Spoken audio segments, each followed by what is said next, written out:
हर हर महादेव। हमारे चैनल पर आपका स्वागत है।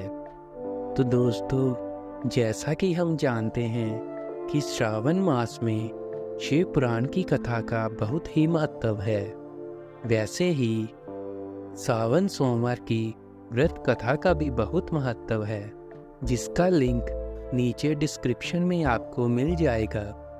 दोस्तों, अगर आपने इस कथा का पिछला भाग श्रवण नहीं किया तो आप नीचे डिस्क्रिप्शन में जाकर उस वीडियो के लिंक पर क्लिक करके उसे देख सकते हैं। तो दोस्तों, अब हम आगे की कथा श्रवण करते हैं। 13वां अध्याय, सदाचार, संध्या वंदन, प्रणव, गायत्री जाप एवं अग्निहोत्र की विधि तथा महिमा। ऋषियों ने कहा, सूत जी, आप हमें वह सदाचार सुनाइए जिससे विद्वान पुरुष पुण्य लोकों पर विजय पाता है। स्वर्ग प्रदान करने वाले धर्ममय तथा नरक का कष्ट देने वाले अधर्ममय आचारों का वर्णन कीजिए। सूत जी बोले, सदाचार का पालन करने वाला मनुष्य ही ब्राह्मण के लाने का अधिकारी है। वेदों के अनुसार आचार का पालन करने वाले एवं वेद के अभ्यासी ब्राह्मण को विप्र कहते हैं। सदाचार, वेदाचार तथा विद्या गुणों से युक्त होने पर उसे द्विज कहते हैं। वेदों का कम आचार तथा कम अध्ययन करने वाले एवं राजा के पुरोहित अथवा सेवक ब्राह्मण को क्षत्रिय ब्राह्मण कहते हैं। जो ब्राह्मण कृषि या वाणिज्य कर्म करने वाला है तथा ब्राह्मणोचित आचार का भी पालन करता है, वह वैश्य ब्राह्मण है। तथा स्वयं खेत जोतने वाला शूद्र ब्राह्मण कहलाता है। जो दूसरों के दोष देखने वाला तथा परद्रोही है उसे चंडाल द्विज कहते हैं। क्षत्रियों में जो पृथ्वी का पालन करता है वह राजा है तथा अन्य मनुष्य राजत्वहीन क्षत्रिय माने जाते हैं। जो धान्य आदि वस्तुओं का क्रय विक्रय करता है वह वैश्य कहलाता है। दूसरों को बनी कहते हैं। जो ब्राह्मणों, क्षत्रियों और वैश्यों की सेवा में लगा रहता है शूद्र कहलाता है। जो शूद्र हल जोतता है उसे वृषल कहते हैं। इन सभी वर्णों के मनुष्यों को चाहिए कि वे ब्रह्म मुहूर्त में उठकर पूर्व की ओर मुख करके देवताओं का, धर्म का, अर्थ का, उसकी प्राप्ति के लिए उठाए जाने वाले क्लेशों का तथा आय और व्यय का चिंतन करें। रात के अंतिम प्रहर के मध्य भाग में मनुष्य को उठकर मल मूत्र त्याग करना चाहिए। घर से बाहर शरीर को ढककर जाकर उत्तराभिमुख होकर मल मूत्र का त्याग करें। जल, अग्नि, ब्राह्मण तथा देवताओं का स्थान बचाकर बैठें। उठने पर उस ओर ना देखें। हाथ पैरों की शुद्धि करके 8 बार कुल्ला करें। किसी वृक्ष के पत्ते से दातुन करें। दातुन करते समय तर्जनी उंगली का उपयोग नहीं करें।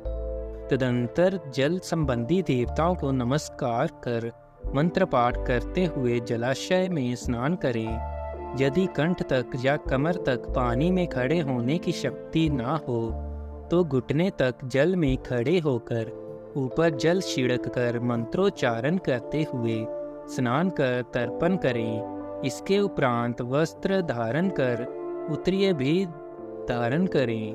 नदी अथवा तीर्थ में स्नान करने पर उतारे हुए वस्त्र वहां ना धोएं। उसे किसी कुएं, बावड़ी अथवा घर ले जाकर धोएं। कपड़ों को निचोड़ने से जो जल गिरता है वह एक श्रेणी के पितरों की तृप्ति के लिए होता है। इसके बाद जाबाली उपनिषद में बताए गए मंत्र से भस्म लेकर लगाएं। इस विधि का पालन करने से पूर्व यदि भस्म गिर जाए तो गिराने वाला मनुष्य नरक में जाता है। आपोहिष्ठा मंत्र से पाप शांति के लिए सिर पर जल छिड़क कर जैसे क्षाय मंत्र पढ़कर पैर पर जल छिड़कें। आपोहिष्ठा में 3 ऋचाएं हैं। पहली ऋचा का पाठ कर पैर, मस्तक और हृदय में जल छिड़कें। दूसरी ऋचा का पाठ कर मस्तक, हृदय और पैर पर जल छिड़कें। तथा तीसरी ऋचा का पाठ करके हृदय, मस्तक और पैर पर जल छिड़कें। इस प्रकार के स्नान को मंत्र स्नान कहते हैं। किसी अपवित्र वस्तु से स्पर्श हो जाने पर, स्वास्थ्य ठीक ना रहने पर, यात्रा में जहाँ जल उपलब्ध ना होने की दशा में मंत्र स्नान करना चाहिए। प्रातःकाल की संध्योपासना में गायत्री मंत्र का जाप करके 3 बार सूर्य को अर्घ्य दें। मध्याह्न में गायत्री मंत्र का उच्चारण कर सूर्य को एक अर्घ्य देना चाहिए। सायंकाल में पश्चिम की ओर मुख करके पृथ्वी पर ही सूर्य को अर्घ्य दें। सायंकाल में सूर्यास्त से 2 घड़ी पहले की गई संध्या का कोई महत्व नहीं होता। ठीक समय पर ही संध्या करनी चाहिए। यदि संध्योपासना किए बिना एक दिन बीत जाए तो उसके प्रायश्चित हेतु अगली संध्या के समय 100 गायत्री मंत्र का जाप करें। 10 दिन छूटने पर 1 लाख तथा 1 माह छूटने पर अपना उपनयन संस्कार कराएं। अर्ध सिद्धि के लिए ईश, गौरी, कार्तिकेय, विष्णु, ब्रह्मा, चंद्रमा और यम व अन्य देवताओं का शुद्ध जल से तर्पण करें। तीर्थ के दक्षिण में, मंत्रालय में, देवालय में अथवा घर में आसन पर बैठकर अपनी बुद्धि को स्थिर कर देवताओं को नमस्कार कर प्रणव मंत्र का जाप करने के पश्चात गायत्री मंत्र का जाप करें। प्रणव के अ, ओ और म तीनों अक्षरों में जीव और ब्रह्मा की एकता का प्रतिपादन होता है। अतः प्रणव मंत्र का जाप करते समय मन में ये भावना होनी चाहिए कि हम तीनों लोकों की सृष्टि करने वाले ब्रह्मा, पालन करने वाले विष्णु तथा संहार करने वाले रुद्र की उपासना कर रहे हैं। ये ब्रह्म स्वरूप ओंकार हमारी कर्मेंद्रियों, ज्ञानेंद्रियों, मन की वृत्तियों तथा बुद्धि वृत्तियों को सदा भोग और मोक्ष प्रदान करने वाले धर्म एवं ज्ञान की ओर प्रेरित करे। जो मनुष्य प्रणव मंत्र के अर्थ का चिंतन करते हुए इसका जाप करते हैं वे निश्चय ही ब्रह्मा को प्राप्त करते हैं, तथा जो मनुष्य बिना अर्थ जाने प्रणव मंत्र का जाप करते हैं उनको ब्राह्मणत्व की पूर्ति होती है। इस हेतु श्रेष्ठ ब्राह्मण को प्रतिदिन प्रातःकाल 1 सहस्त्र गायत्री मंत्र का जाप करना चाहिए। मध्याह्न में 100 बार तथा सायं 28 बार जाप करें। अन्य वर्णों के मनुष्यों को सामर्थ्य के अनुसार जाप करना चाहिए। हमारे शरीर के भीतर मूलाधार, स्वाधिष्ठान, मणिपुर, अनाहत, आज्ञा और सहस्त्रार नामक 6 चक्र हैं। इन चक्रों में क्रमशः विदेश्वर, ब्रह्मा, विष्णु, ईश, जीवात्मा और परमेश्वर स्थित हैं। सद्भावना पूर्वक श्वास के साथ सोम का जाप करें। 10 बार किया गया जाप ब्रह्मलोक प्रदान करने वाला है। 100 बार किए जाप से इंद्र पद की प्राप्ति होती है। आत्मरक्षा के लिए जो मनुष्य अल्प मात्रा में इसका जाप करता है वह ब्राह्मण कुल में जन्म लेता है। 12 लाख गायत्री का जाप करने वाला मनुष्य ब्राह्मण कहा जाता है। जिस ब्राह्मण ने 1 लाख गायत्री का भी जप ना किया हो उसे वैदिक कार्यों में ना लगाएं। यदि एक दिन उल्लंघन हो जाए तो अगले दिन उसके बदले में उतने अधिक मंत्रों का जाप करना चाहिए। ऐसा करने से दोषों की शांति होती है, धर्म से अर्थ की प्राप्ति होती है, अर्थ से भोग सुलभ होता है, भोग से वैराग्य की संभावना होती है, धर्म पूर्वक उपार्जित धन से भोग प्राप्त होता है, उससे भोगों के प्रति आसक्ति उत्पन्न होती है, मनुष्य धर्म से धन पाता है एवं तपस्याओं से दिव्य रूप प्राप्त करता है। कामनाओं का त्याग करने से अंतःकरण की शुद्धि होती है, उस शुद्धि से ज्ञान का उदय होता है। सतयुग में तप को तथा कलयुग में दान को धर्म का अच्छा साधन माना गया है। सतयुग में ध्यान से, त्रेता में तपस्या से और द्वापर में यज्ञ करने से ज्ञान की सिद्धि होती है, परंतु कलयुग में प्रतिमा की पूजा से ज्ञान लाभ होता है। अधर्म हिंसात्मक और दुख देने वाला है। धर्म से सुख व अभ्युदय की प्राप्ति होती है। दुराचार से दुख तथा सदाचार से सुख मिलता है। अतः भोग और मोक्ष की सिद्धि के लिए धर्म का उपार्जन करना चाहिए। किसी ब्राह्मण को 100 वर्ष के जीवन निर्वाह की सामग्री देने पर ही ब्रह्मलोक की प्राप्ति होती है। 1 सहस्त्र चंद्रायन व्रत का अनुष्ठान ब्रह्मलोकदायक माना जाता है। दान देने वाला पुरुष जिस देवता को सामने रखकर दान करता है, अर्थात जिस देवता को वह दान द्वारा प्रसन्न करना चाहता है, उसी देवता का लोक उसे प्राप्त होता है। धनहीन पुरुष तपस्या कर अक्षय सुख को प्राप्त कर सकते हैं। ब्राह्मण को दान ग्रहण कर तथा यज्ञ करके धन का अर्जन करना चाहिए। क्षत्रिय बाहुबल से तथा वैश्य कृषि एवं गौ रक्षा से धन का उपार्जन करें। इस प्रकार न्याय से उपार्जित धन को दान करने से दाता को ज्ञान की सिद्धि प्राप्त होती है एवं ज्ञान से ही मोक्ष की प्राप्ति सुलभ होती है। गृहस्थ मनुष्य को धन धान्य आदि सभी वस्तुओं का दान करना चाहिए। जिसके अन्न को खाकर मनुष्य तथा श्रवण तथा सद्कर्म का पालन करता है, तो उसका आधा फल दाता को मिलता है। दान देने वाले मनुष्य को दान में प्राप्त वस्तु का दान तथा तपस्या द्वारा पाप की शुद्धि करनी चाहिए। उसे अपने धन के 3 भाग करने चाहिए, एक धर्म के लिए, दूसरा वृद्धि के लिए एवं तीसरा उपभोग के लिए। धर्म के लिए रखे धन से नित्य नैमित्तिक और इच्छित कार्य करें। वृद्धि के लिए रखे धन से ऐसा व्यापार करें जिससे धन की प्राप्ति हो, तथा उपभोग के धन से पवित्र भोग भोगें। खेती से प्राप्त धन का 10वां भाग दान कर दें, इससे पाप की शुद्धि होती है। वृद्धि के लिए किए गए व्यापार से प्राप्त धन का 6वां भाग दान देना चाहिए। विद्वान को चाहिए कि वह दूसरों के दोषों का बखान ना करे। ब्राह्मण भी दोषवश दूसरों के सुने या देखे हुए छिद्र को कभी प्रकट ना करे। विद्वान पुरुष ऐसी बात ना कहे जो समस्त प्राणियों के हृदय में रोष पैदा करने वाली हो। दोनों संध्याओं के समय अग्नि को विधि पूर्वक दी हुई आहुति से संतुष्ट करे। चावल, धान्य, घी, फल, कंद तथा हविष्य के द्वारा थाली पाक बनाए तथा यथोचित रीति से सूर्य और अग्नि को अर्पित करें।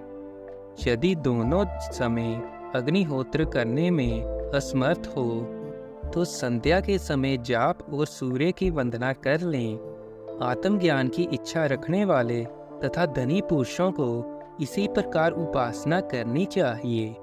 जो मनुष्य सदा ब्रह्म यज्ञ करते हैं, देवताओं की पूजा, अग्नि पूजा और गुरु पूजा प्रतिदिन करते हैं तथा ब्राह्मणों को भोजन तथा दक्षिणा देते हैं, वे स्वर्गलोक के भागी होते हैं। 14वां अध्याय अग्नि यज्ञ, देव यज्ञ और ब्रह्म यज्ञ का वर्णन। ऋषियों ने कहा, प्रभु, अग्नि यज्ञ, देव यज्ञ और ब्रह्म यज्ञ का वर्णन करके हमें कृतार्थ करें। सूत जी बोले, महर्षियों, गृहस्थ पुरुषों के लिए प्रातः और सायंकाल अग्नि में 2 चावल और द्रव्य की आहुति ही अग्नि यज्ञ है। ब्रह्मचारियों के लिए समिधा का देना ही अग्नि यज्ञ है, अर्थात अग्नि में सामग्री की आहुति देना उनके लिए अग्नि यज्ञ है। द्विजों का जब तक विवाह न हो जाए, उनके लिए अग्नि में समिधा की आहुति, व्रत तथा जप करना ही अग्नि यज्ञ है। द्विजो, जिसने अग्नि को विसर्जित कर उसे अपनी आत्मा में स्थापित कर लिया है, ऐसे वानप्रस्थियों और सन्यासियों के लिए यही अग्नि यज्ञ है कि वे समय पर हितकर और पवित्र अन्न का भोजन कर लें। ब्राह्मणों, सायंकाल अग्नि के लिए दी आहुति से संपत्ति की प्राप्ति होती है तथा प्रातःकाल सूर्यदेव को दी आहुति से आयु की वृद्धि होती है। दिन में अग्निदेव सूर्य में हो प्रविष्ट हो जाते हैं, अतः प्रातःकाल सूर्य को दी आहुति अग्नि यज्ञ के समान ही होती है। इंद्र आदि समस्त देवताओं को प्राप्त करने के उद्देश्य से जो आहुति अग्नि में दी जाती है वे देव यज्ञ कहलाती है। लौकिक अग्नि में प्रतिष्ठित जो संस्कार निमित्त हवन कर्म है वह देव यज्ञ है। देवताओं को प्रसन्न करने के लिए नियम से विधि पूर्वक किया गया यज्ञ ही देव यज्ञ है। वेदों के नित्य अध्ययन और स्वाध्यायन को ब्रह्म यज्ञ कहते हैं। मनुष्य को देवताओं की तृप्ति के लिए प्रतिदिन ब्रह्म यज्ञ करना चाहिए। प्रातःकाल और सायंकाल को ही इसे किया जा सकता है। अग्नि के बिना देव यज्ञ कैसे होता है, इसे श्रद्धा और आदर से सुनो। सृष्टि के आरंभ में सर्वज्ञ और सर्वसमर्थ महादेव शिवजी ने समस्त लोगों के उपकार के लिए वारों की कल्पना की। भगवान शिव संसार रूपी रोग को दूर करने के लिए वैद्य हैं, सबके ज्ञाता तथा समस्त औषधियों के औषध हैं। भगवान शिव ने सबसे पहले अपने वार की रचना की जो आरोग्य प्रदान करने वाला है। तत्पश्चात अपनी माया शक्ति का वार बनाया जो संपत्ति प्रदान करने वाला है। जन्म काल में दुर्गतिग्रस्त बालक की रक्षा के लिए कुमार के वार की कल्पना की।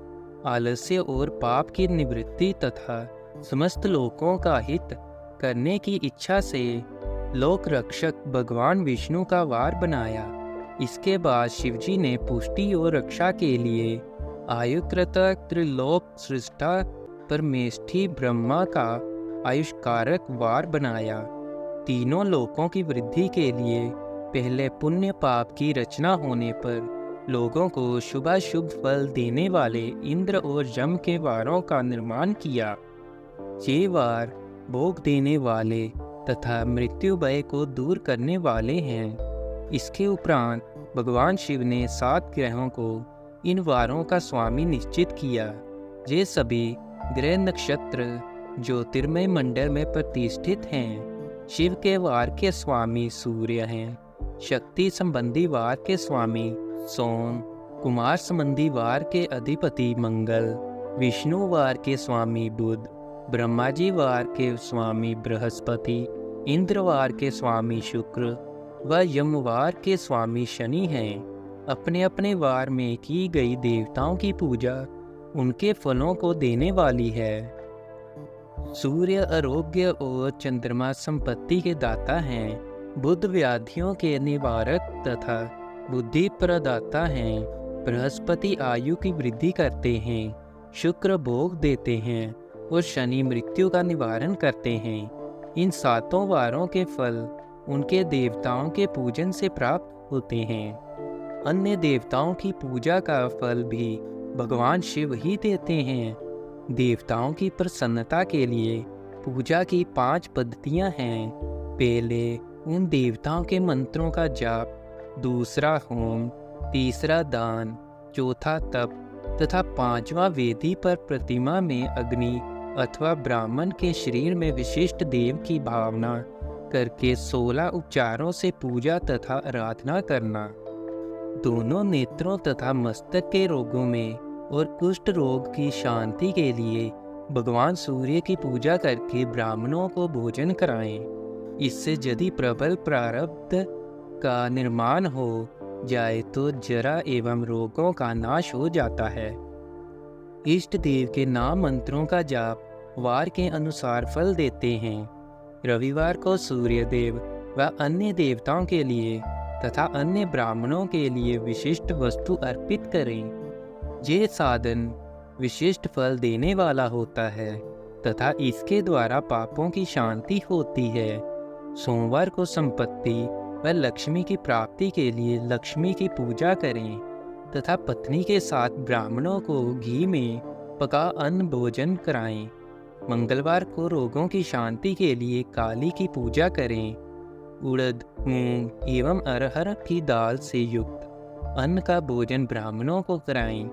बुधवार को अधियुक्त अन्न से भगवान विष्णु का पूजन करें। ऐसा करने से पुत्र मित्र की प्राप्ति होती है जो दीर्घायु होने की इच्छा रखते हैं वे बृहस्पति को देवताओं का वस्त्र यज्ञोपवीत तथा घी मिश्रित खीर से पूजन करें। भोगों की प्राप्ति के लिए शुक्रवार को एकाग्रचित्त होकर देवताओं का पूजन करें और ब्राह्मणों की तृप्ति के लिए षड्रस युक्त अन्न दें। स्त्रियों की प्रसन्नता के लिए सुंदर वस्त्र का विधान करें। शनिवार अपमृत्यु का निवारण करने वाला है। इस दिन रुद्र की पूजा करें। तिल के होम व दान से देवताओं को संतुष्ट करके ब्राह्मणों को तिल मिश्रित भोजन कराएं। इस तरह से देवताओं की पूजा करने से आरोग्य एवं उत्तम फल की प्राप्ति होगी। देवताओं के नित्य विशेष पूजन, स्नान, दान, जाप, होम तथा ब्राह्मण तर्पण एवं रवि आदि वारों में विशेष तिथि और नक्षत्रों का योग प्राप्त होने पर विभिन्न देवताओं के पूजन में जगदीश्वर भगवान शिव ही उन देवताओं के रूप में पूजित होकर सब लोगों को आरोग्य फल प्रदान करते हैं। देश, काल, पात्र, द्रव्य, श्रद्धा एवं लोक के अनुसार उनका ध्यान रखते हुए महादेव जी आराधना करने वालों को आरोग्य आदि फल देते हैं। मंगल कार्यों के आरंभ में और अशुभ कार्यों के अंत में तथा जन्म नक्षत्रों के आने पर गृहस्थ पुरुष अपने घर में आरोग्य की समृद्धि के लिए सूर्य ग्रह का पूजन करें। इससे सिद्ध होता है कि देवताओं का पूजन संपूर्ण अभीष्ट वस्तुओं को देने वाला है। पूजन वैदिक मंत्रों के अनुसार ही होना चाहिए। शुभ फल की इच्छा रखने वाले मनुष्य को 7 दिन अपनी शक्ति के अनुसार देव पूजन करना चाहिए। निर्धन मनुष्य तपस्या व व्रत आदि से तथा धनी धन के द्वारा देवी देवताओं की आराधना करें। जो मनुष्य श्रद्धा पूर्वक इस तरह के धर्म का अनुष्ठान करता है वह पुण्य लोक में अनेक प्रकार के फल भोगकर पुनः इस पृथ्वी पर जन्म ग्रहण करता है। धनवान पुरुष सदा भोग सिद्धि के लिए मार्ग में वृक्ष लगाकर लोगों के लिए छाया की व्यवस्था करते हैं और उनके लिए कुएं, बावली बनाकर पानी की व्यवस्था करते हैं। वेद शास्त्रों की प्रतिष्ठा के लिए पाठशाला का निर्माण या अन्य किसी भी प्रकार से धर्म का संग्रह करते हैं और स्वर्ग लोक को प्राप्त होते हैं। समय अनुसार पुण्य कर्मों के परिपाक से अंतःकरण शुद्ध होने पर ज्ञान की सिद्धि होती है। वे जो इस अध्याय को जो सुनता, पढ़ता अथवा सुनने की व्यवस्था करता है उसे देव यज्ञ का फल प्राप्त होता है। 15वां अध्याय देश, काल, पात्र और दान का विचार। ऋषियों ने कहा, समस्त पदार्थों के ज्ञाताओं में श्रेष्ठ सूत जी हमसे देश, काल और दान का वर्णन करें। देश का वर्णन। सूत जी बोले, अपने घर में किया देव यज्ञ शुद्ध ग्रह के फल को देने वाला है। गौशाला का स्थान घर में किए गए देव यज्ञ से 10 गुना, जबकि जलाशय का तट गौशाला से 10 गुना है। एवं जहाँ तुलसी, बेल और पीपल वृक्ष का मूल हो वह स्थान जलाशय तट से भी 10 गुना महत्व देने वाला है। देवालय उससे भी अधिक महत्व रखता है। देवालय से 10 गुना महत्व रखता है तीर्थ भूमि का तट। उससे भी श्रेष्ठ है नदी का किनारा तथा उसका 10 गुना उत्कृष्ट है तीर्थ नदी का तट। इससे भी अधिक महत्व रखने वाला है सप्त गंगा का तट, जिसमें गंगा, गोदावरी, कावेरी, ताम्रपर्णी, सिंधु, सरयू और रेवा नदियां आती है।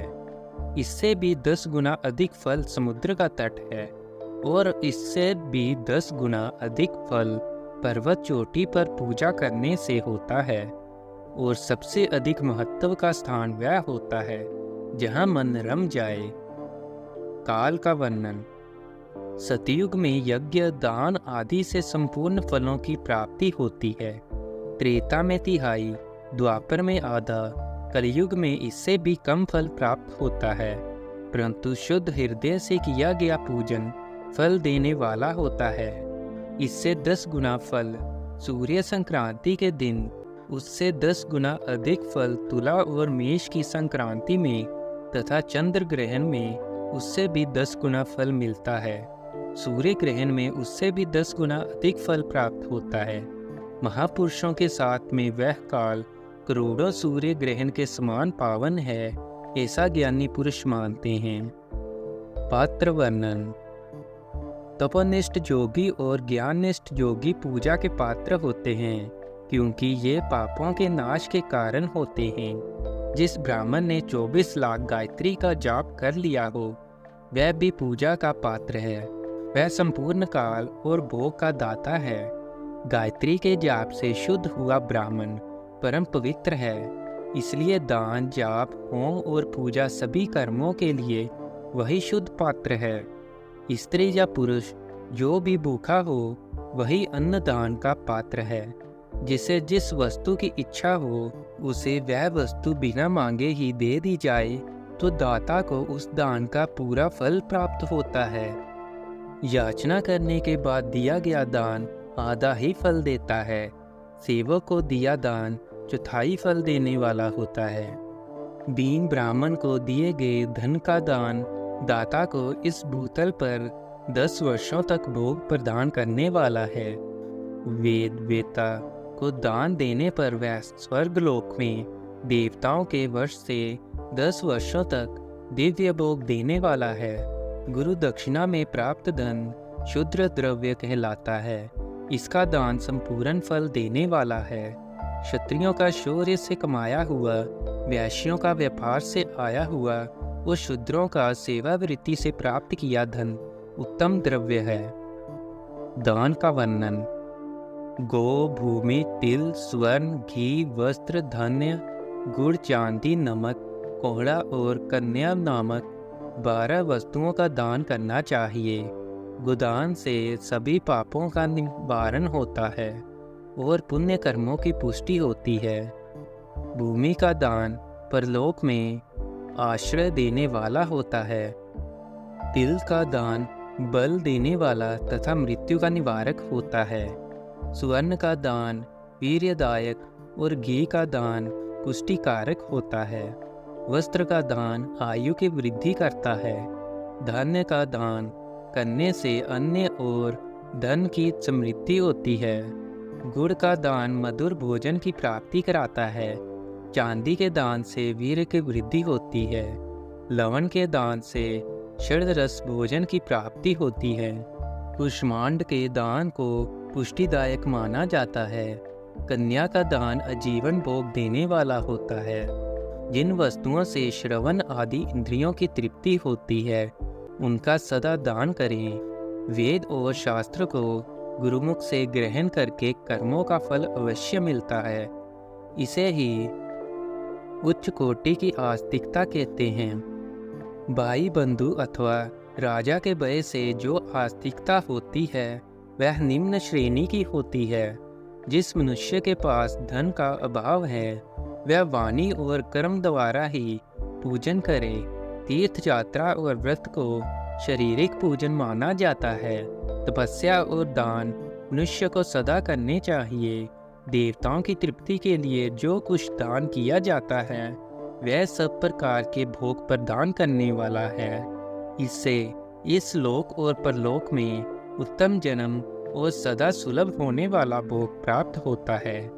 ईश्वर को सब कुछ समर्पित करने एवं बुद्धि से यज्ञ व दान करने से मोक्ष की प्राप्ति होती है। 16वां अध्याय। देव प्रतिमा का पूजन तथा शिवलिंग के वैज्ञानिक स्वरूप का विवेचन।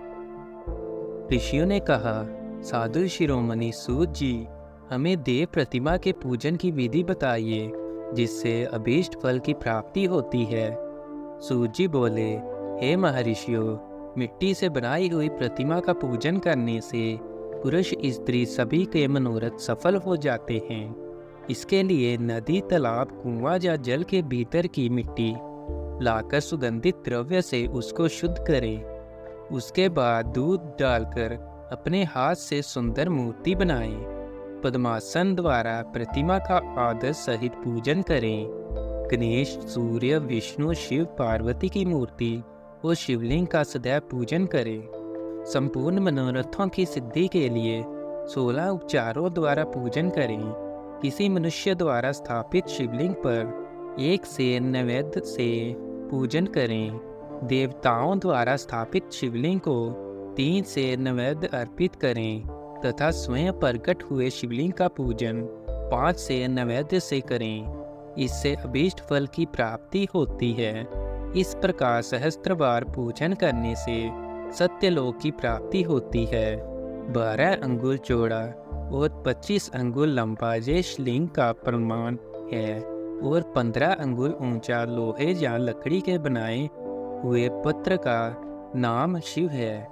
इसके अभिषेक से आत्मशुद्धि, गंध चढ़ाने से पुण्य, नैवेद्य चढ़ाने से आयु तथा धूप देने से धन की प्राप्ति होती है। दीप से ज्ञान और तांबुल से भोग मिलता है। अतः स्नान आदि से पूजन के अंगों को अर्पित करें। नमस्कार और जाप संपूर्ण अभीष्ट फलों को देने वाला है। भोग और मोक्ष की इच्छा रखने वाले लोगों को पूजा के अंत में सदा जाप और नमस्कार करना चाहिए। जो मनुष्य जिस देवता की पूजा करता है वह उस देवता के लोक को प्राप्त करता है तथा उनके बीच के लोकों में उचित फल को भोगता है।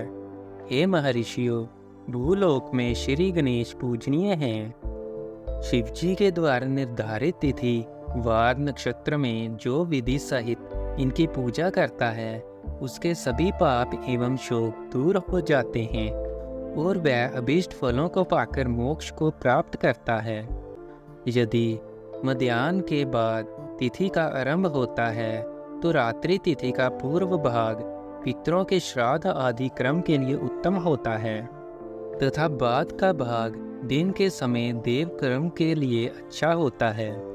वेदों में पूजा शब्द को ठीक प्रकार से परिभाषित नहीं किया गया है। पू का अर्थ है भोग और फल की सिद्धि जिस कर्म से संपन्न होती है उसका नाम पूजा है।